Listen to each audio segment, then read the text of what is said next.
Salut tout le monde, bienvenue dans ce débrief de la Coupe du Monde des clubs. Ouais, oui, on avait une demi-finale ici, une belle affiche ici, Paris Saint-Germain, Real Madrid qui faisait rêver beaucoup de fans du football. Mais là, ce qu'on a vu, c'est pas comment dire, il y a une grande différence en fait entre ces deux équipes. Il y a une fossé en fait entre ces deux équipes. Il y a un grand écart entre ces deux équipes actuellement. Il y a du boulot au Real Madrid, il y a du travail pour le nouveau coach du Real Madrid. Le Paris Saint-Germain s'impose sur un score ici de 4 buts à 0, dont 3 buts à 0 en première mi-temps face au grand Real Madrid, le grand Real Madrid, le plus grand club ici européen, j'ai envie de dire, c'est lui qui a remporté le plus de titres ici, mais là qui n'est pas du tout le Real qu'on attendait, qui n'est pas du tout le Real qu'on voulait voir avec toutes ces stars, avec tous ces grands joueurs qu'il regroupe actuellement. C'est l'effectif. Comment est-ce possible le Real Madrid puisse se faire humilier de la sorte? C'est vrai. Paris Saint-Germain, c'est la meilleure équipe cette saison. Paris Saint-Germain, c'est le meilleur club. Ils sont champions en France et en même temps, ils ont remporté le trophée de Champions League. C'est ce qui les désigne de facto le meilleur club européen. On savait que c'est un pari fort que le Real Madrid allait affronter, mais on pensait que ce Real Madrid allait nous proposer quelque chose qui pouvait être, même si le minimum, une petite opposition face à Paris Saint-Germain. Mais j'ai déjà envie de commencer ce débrief par le classement de Xabi Alonso. C'est pas possible. Xabi Alonso, qu'est-ce que tu nous as fait? Tu es venu nous dire tu veux des heures qui courent. Tu es venu nous dire tu veux des heures qui vont presser. Tu as fait 5 matchs, les 3 matchs de phase de poule, huitième de finale, plus quart de finale. Tous ces matchs-là, tes joueurs se sont gérés. Tu es venu avec un système dans 2 joueurs devant. Vinicius Gonzalo Garcia. C'est les deux qui jouaient. Tu as rempli le milieu. Tu joues avec une défense à plat, parfois 3 défenseurs et puis 5 milieux et les 2 devant. Ou parfois défense à 4, tu t'adaptes à ton adversaire. Mais là, tu as Paris Saint-Germain en face, comme j'ai dit, le meilleur club d'Europe actuellement en termes de collectif. Il n'y a pas match pour ces gens. En termes de pressing ici, c'est une leçon que Luis Enrique est en train de donner à des coachs, à des entraîneurs, à tous les joueurs du football actuellement. Toi, tu viens face à cette équipe, tu sais que tu pars pas favori face à Paris, tu sais que tu n'es pas meilleur que Paris. Pourquoi tu changes ce qui marchait avant? On dit souvent en football, on ne change pas l'équipe qui gagne. Cette phrase-là, elle est connue de tout le monde. On ne change pas l'équipe qui gagne. Tu viens, tu as le Real Madrid qui gagnait tous ces matchs-là, qui n'avaient pas perdu, même ils n'ont pas été convaincants dans tous les matchs, mais certains matchs, ils ont été bluffants. Contre Salzbourg, ils ont été bluffants. Juventus, la même chose. Dortmund, la même chose. Tu viens aujourd'hui, tu chamboules tout, tu changes tout. Incapable de faire le choix entre Vinicius et Kylian qui doit s'asseoir sur le banc. C'est pas possible. C'est pas possible, Xavi. Tu t'es fait saborder tout seul ici. C'est dégueulasse. C'est que les gens ont rendu la copie que le Real Madrid a rendue. C'est une copie de brouillon. Un match de nulard comme pas possible. Comment est-ce que tu peux venir avec ce classement? Tu mets là-bas 3 attaquants, Gonzalo Garcia, Vinicius, Kylian. Tu sais que les deux là ne pressent jamais. Gonzalo était perdu dans ce match. Il savait pas où se placer. Tantôt Gonzalo était neuf, tantôt Gonzalo Sexton. C'est, comment dire ça? Était sur l'aile 3 là-bas, il partait, le mot m'échappe. C'est pas possible, les 3 là ne pressent pas. Et quand il n'y a pas un pressing coordonné, ça fait mal, ça joue mal. Tu joues face à un club qui s'est pressé ici. Paris, toute cette saison, ce que Luis Enrique nous a monté, c'est un classement de 4-3-3. Il n'a pas dérogé à cette règle. Et ça marche à merveille. Pourquoi? Parce que sur les 10 heures dans le champ, plus le gardien, tout le monde presse. Et les premiers qui pressent, les premiers qui mettent le pressing devant, c'est les 3 de devant. Dembélé, c'est le futur ballon d'or. Mais c'est pas parce qu'il est ballon d'or, il ne presse pas. Kvaratskhelia, Désiré Doué, il est publicité comme le meilleur jeune joueur de cette saison. Même en Ligue des Champions, il a eu le trophée. Mais ces 3, c'est les premiers qui pressent devant. Dès que le ballon est posé devant la surface de réparation adverse, c'est les 3 là qui sont prêts à mettre pressing. Ils se disent pas, nous sommes des stars, on a gagné la Ligue des Champions, on est la meilleure équipe. Non, ils pressent tout le monde. Tu viens au milieu, c'est pareil. Là-bas, ça se couvre, ça se replace, ça s'entraide là-bas. C'est pas possible. Quand il y a Hakimi qui monte, puisque Hakimi et Nuno Mendes, c'est des latéraux hyper offensifs, ils montent énormément. Quand ils montent, tu as Fabien Ruiz qui vient couvrir, tu as Vitinha qui vient couvrir, ou tu as Joao Neves qui vient couvrir. C'est pas possible, tu n'as pas ça au Real Madrid. Les défenseurs là-bas, on a vu le Paris Saint-Germain perdre l'un de ses meilleurs défenseurs centraux actuellement ici, qui est pas chaud, il y a eu carton rouge en quart de finale. Mais j'avais dit, c'est en collectif. Est-ce qu'on a senti ça hier? Non. On n'a pas senti que Paris a perdu un meilleur défenseur ici, qui formait la paire avec Marquinhos. Pourquoi? Parce que c'est une équipe, parce que c'est un collectif ici. Tu enlèves un pion, tous les autres pions pour Fonconzé. On a vu la deuxième mi-temps du Paris Saint-Germain. Il a enlevé tous ses grands joueurs. Les Bradley Barcola, les Warren, Zahir Emery qui sont rentrés, les Gonzalo Ramos ici, Lee Kangin, ils sont rentrés. Le pressing, ça n'a rien changé. Ça n'a rien diminué. Même avec ses remplaçants, le Real Madrid n'a pas pu mettre un but, que ce soit en premier, en deuxième mi-temps. Que veux-tu faire? Où veux-tu aller, Xabi Alonso? Qu'est-ce que tu veux nous faire? Une demi-finale. C'est pas un match je sais pas moi, un début de championnat ou un match de, je sais pas comment je vais appeler ça. Un match amical, c'est pas ça. Tu es venu pour dire tu vas tester. Tu peux pas venir tester un nouveau système face au meilleur club. C'est pas possible, Xabi Alonso. Je suis pas là à taper sur toi, mais si tu peux pas nous faire ça, tu peux pas, tu pouvais pas. On a vu toute la saison ici, tout le monde dit ici, nous les petits fans là, nous les petits supporters du Real Madrid ici, les grands supporters, les spécialistes, tout le monde a dit cette saison là, l'association, la paire Vinicius Kylian ne marche pas, ne marche pas. Carlo a essayé, fatigué, ça marche pas. Toi aussi, tu es venu, tu as eu la chance. Kylian s'est blessé. Tu as eu la chance de construire une équipe sans Kylian. Une équipe qui pressait. Même Vinicius pressait. Il faisait pas de bons matchs, mais il pressait. Gonzalo Garcia pressait. Au milieu là-bas, tu avais des Arda Güler qui sortaient des matchs. Tu avais des Jude Bellingham qui pressaient. Tchouaméni, top performance, tous les matchs. À la défense là-bas, on avait notre recrue ici. Déjà, je vais revenir à la défense, mais je veux finir avec le système ici de Xabi Alonso. C'est pas possible, Xabi, tu peux pas nous faire ça, non, tu peux pas. Tu as fait le choix de titulariser Gonzalo Ramos et Gonzalo Garcia, c'est raisonnable, c'est acceptable. Il est le meilleur buteur de cette compétition, 4 buts, le petit est décisif dans tous les matchs. S'il n'est pas buteur, il est passeur. Il peut jouer, mais tu dois faire un choix entre les deux là. Tu dois faire un choix entre Vinicius et Kylian. Tu peux pas les mettre ici, un match très important. Un match de demi-finale d'une compétition comme ça, internationale de club. Tu peux pas. Xabi, comment est-ce que tu as fait ça? Pourquoi tu as fait ça? Vinicius, Kylian ne presse pas, il ne presse pas. Le pressing qu'ils ont mis en huitième de finale, en quart de finale ici face à Juventus de Dortmund, ils n'ont pas mis ça hier. Première mi-temps, ils ont été dégueulasses. Aucun joueur, c'est pas coordonné, c'est pas coordonné. Si le pressing n'est pas coordonné, ça va pas donner. Je vous ai dit, Paris c'est le meilleur exemple. C'est l'école actuellement, Paris Saint-Germain, Barça. Les équipes, on a vu déjà Bayern de Munich. Voilà, c'est un exemple. Bayern de Munich, on a vu le match Bayern-Paris ici, en quart de finale. C'est qu'ils ont sorti ici, les Munichois. C'est juste, ils ont manqué de chance, de lucidité, de l'efficacité devant le but. Mais ils ont dominé Paris. Ils ont eu plus d'occasions. Ils ont fait peur à Paris. Mais Paris, cette saison, a plusieurs facettes. Comme je l'ai dit, ils peuvent subir. Mais là, ils n'ont même pas subi face au Real Madrid. Ils peuvent subir, ils peuvent dominer.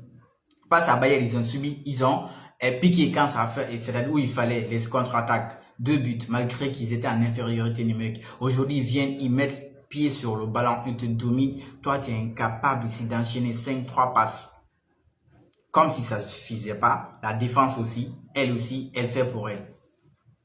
Coupe du monde, les clubs là. C'est-à-dire, si on avait demandé à Asensio, cette compétition devait avoir lieu, il allait dire non. Parce que là, c'est qu'il a, en fait, sa cote a carrément chuté. Il est maintenant remplaçant. Incroyable comme pas possible. Et c'est pourtant, il nous a aidé cette saison quand il est monté. Malheureusement, là, le petit enchaîne ici. Mauvaise performance sur mauvaise performance. C'est pas possible. Asensio, tu as fait une erreur. Tu as eu carton rouge. Tu as fait une erreur. Ça a coûté un but. Tu as fait une erreur. Ça a coûté un penalty. Là, tu viens en demi-finale encore. Incapable de dégager un ballon. Tu as regardé, tu as vu Paris Saint-Germain jouer contre toutes ces équipes en Ligue des Champions. Tu as vu combien de fois Ousmane Dembélé presse. Ousmane, c'est comme si, je sais pas moi, il a quoi dans c'est-à-dire dans son corps, tellement il se fatigue pas. Si le premier a pressé, toi tu as le ballon, le gars est devant toi. Tu sais, non seulement il est rapide aussi, mais tu sais pas qu'est-ce que tu veux. Tu prends tout son temps comme si tu es un top modèle ou bien tu veux défiler là-bas à la surface. Dégage le ballon. Dégage le ballon. Pourquoi tu gardes ce ballon avec toi? Tu te fais surprendre là-bas. C'est Paris qui vient mener ici. Dégage le ballon. Pourquoi tu gardes le ballon? Pourquoi tu veux faire quelque chose là-bas? Tu as un joueur qui est là à presser, tout prêt à presser. Il est là, il est devant toi. Comme un chien de rage ici qui est prêt à prendre l'os. Toi, tu es là et tu ne sais pas qu'est-ce que tu veux faire. Qu'est-ce que tu veux nous montrer? C'est pas possible. Dégage le ballon. Et ça, lui, il fait une erreur. Ça enchaîne qui vient aussi faire la même erreur, j'ai envie de dire presque. C'est Antonio Rudiger. Lui, quand même, on ne va pas lui pardonner puisqu'on ne va pas dire c'est un jeune défenseur, il vient de monter. Non, il a de l'expérience. Il joue avec l'Allemagne. Il a joué à Chelsea, il a joué à Roma. Il vient au Real Madrid. Il a sorti des top performances des saisons précédentes. Cette saison, depuis il est revenu de blessure, je ne comprends pas. C'est comme si on a dépensé un fil aussi, lui aussi dans sa tête. Rudiger. Lui aussi, il fait un mauvais contrôle. Au lieu de donner la passe, il laisse le ballon à Dembélé. 2 récupérations, c'est Dembélé qui vient te mettre pression ici. 2 récupérations. Sur les 2 premiers buts, c'est Dembélé. Il est impliqué sur les 2 buts. Dembélé, il est buteur, il est passeur, il est impliqué dans plusieurs actions. Qu'est-ce que tu veux? Si tu as ce joueur dans ce match, tu as là-bas Désiré Doué sur le côté. Le gars, il est venu, Xabi Alonso, il est venu, il a changé son système. Il a vu les 3 matchs de phase de poule, 8e demi-finale. Franck Garcia était top, il a sorti des top performances. On a vu le précédent match, il était homme du match parce que le système que Xabi avait mis en place, ça lui valait, ça allait avec lui, puisqu'il y avait des couvertures derrière lui, il pouvait monter, il y avait de l'espace devant lui. Avec Vinicius, non, ici tu redeviens à 4 défenseurs. Gonzalo, le petit Franck Garcia, il avait 3 joueurs sur lui. Comment est-ce que tu veux qu'il défende?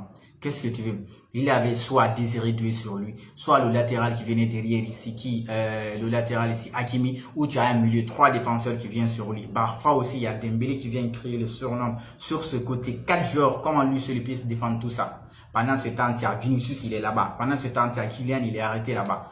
Il y a Gonzalo Garcia de l'autre côté.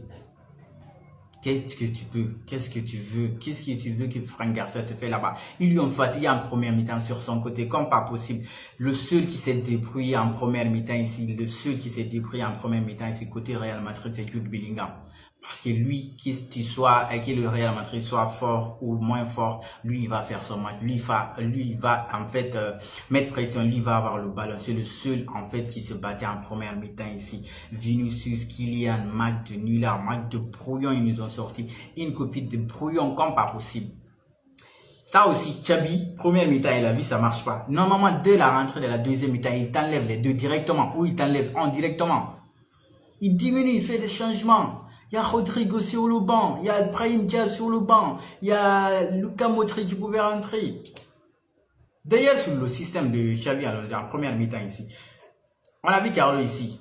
Carlo nous a donné raison ici. Pourquoi il titularisait pas trop ici Raúl Asensio? Parce que lui, au moins, quand Raúl, il y avait un défenseur de moins, quand il n'y avait pas Militao, quand il n'y avait pas Alaba, il faisait reculer ici Tchouaméni. Lui aussi, il a fait la même chose, Xabi Alonso. Il a fait reculer ici Tchouaméni comme défenseur central à un certain moment sur les précédents matchs. Mais en quart de finale, moi, je m'attendais à ce classement. Un Rudiger plus Tchouaméni.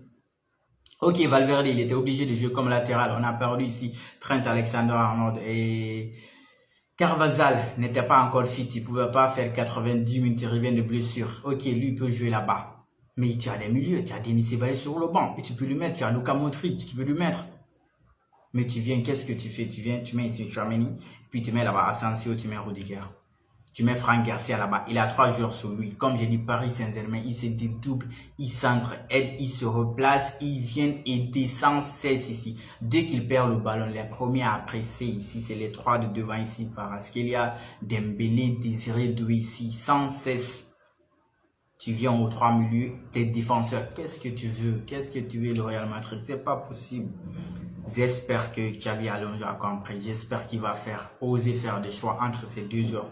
Parce qu'il faut que ces 2-là, s'ils veulent jouer, ils doivent presser au même titre que le Paris Saint-Germain actuellement. Comme j'ai dit, au même titre que ces 3 joueurs ici du Paris Saint-Germain. Si tu veux jouer avec Kylian, Vinicius, Gonzalo Garcia ou un autre ici, ils doivent presser au même titre que Kvaratskhelia, Désiré Doué et Ousmane Dembélé.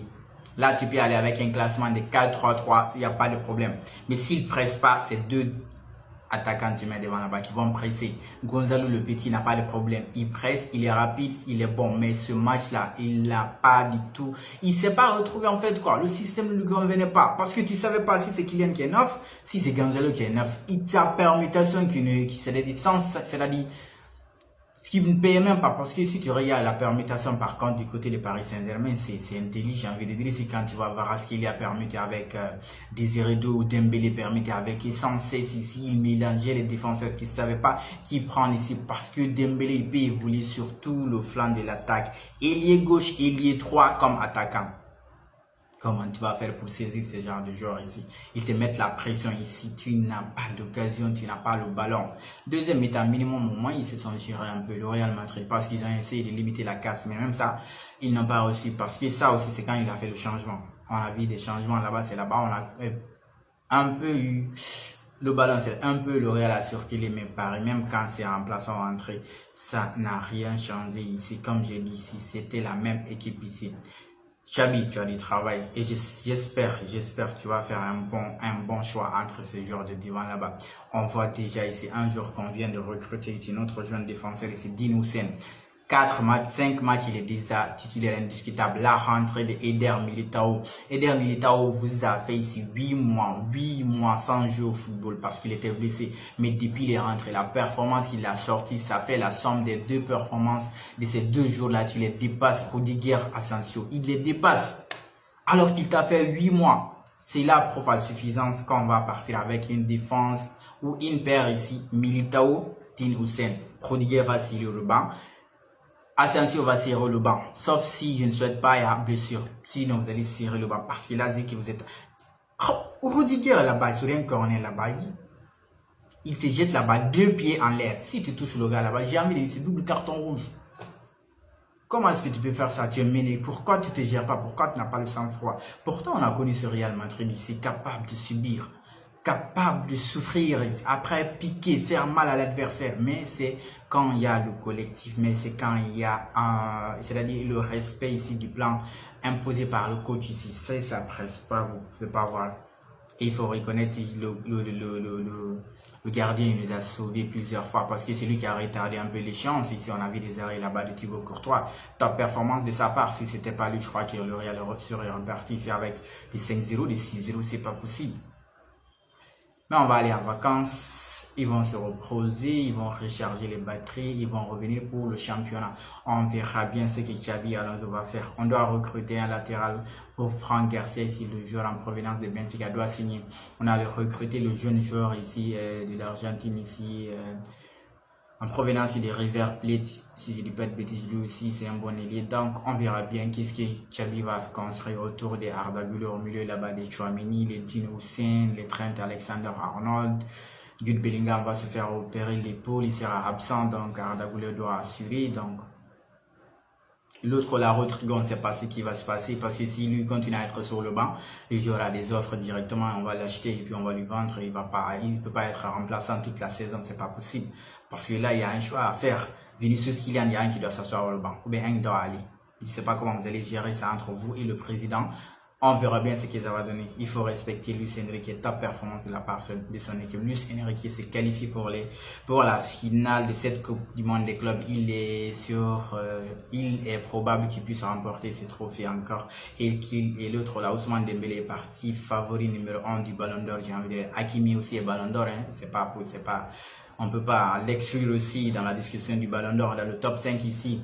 Ici, Hakimi peut être là-bas, Vitinha, mais Dembélé c'est le numéro 1. Et Dembélé là, comme ça, il est parti. Sauf si les votes se dispersent, ou bien les points se dispersent, je ne vois pas qui d'autre peut remporter ce ballon d'or que Dembélé. Allez, en attendant le débrief de la finale, on continue de liker, surtout on partage et on reste safe.